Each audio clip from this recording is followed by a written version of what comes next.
1978లో MLA అయ్యాను. 47 సంవత్సరాలైంది. ఇంకొక 3 సంవత్సరాలైతే 50 సంవత్సరాలు అవుతుంది. 5 దశాబ్దాలుగా నన్ను ఆదరించారంటే, అప్పుడు ఇప్పుడు అదే ప్రేమ చూపించారంటే నా జీవితం మీకు అంకితం తప్ప నాకు ఎలాంటి కోరికలే లేవని చెప్పి మరొకసారి విజ్ఞప్తి చేస్తున్నాను. ఈ రోజు మీరు చూసినప్పుడు 9 సార్లు ఎమ్మెల్యేగా గెలిపించారు, 4వసారి ముఖ్యమంత్రి చేశారు. ఉమ్మడి రాష్ట్రంలో 9 ఏళ్లు ముఖ్యమంత్రిగా ఉన్నాను.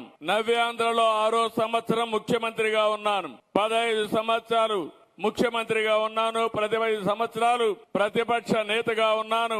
30 ఏళ్లు పార్టీ అధ్యక్షుడిగా ఉన్నాను. దేశంలో ఎవరికీ దక్కని గౌరవం నాకు దక్కింది. ఆ గౌరవం నాకు ఇచ్చింది ఈ రాష్ట్ర ప్రజానీకమేనని చెప్పి మరొకసారి తెలియజేస్తున్నాను.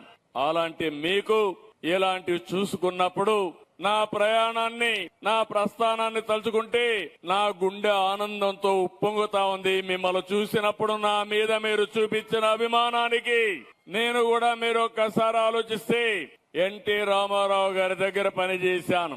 ఎన్టీ రామారావు గారిని ఆలోచించినప్పుడు క్రమశిక్షణకు మారు పేరు, పట్టుదల ఉండే వ్యక్తి, అనుకున్నది సాధించే వరకు నిద్రపోయేవాడు కాదు.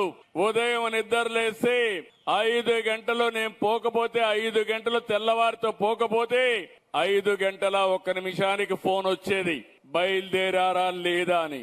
అలాంటి కఠోరమైన క్రమశిక్షణలో పెరిగాను. అందుకే ఆయన దగ్గర అనేక విషయాలు నేర్చుకున్నాను. అయితే ఈ రోజు నేను ఆలోచించేది ఒకటే, 40 ఏళ్లుగా ప్రజలే జీవితంగా బతికాను.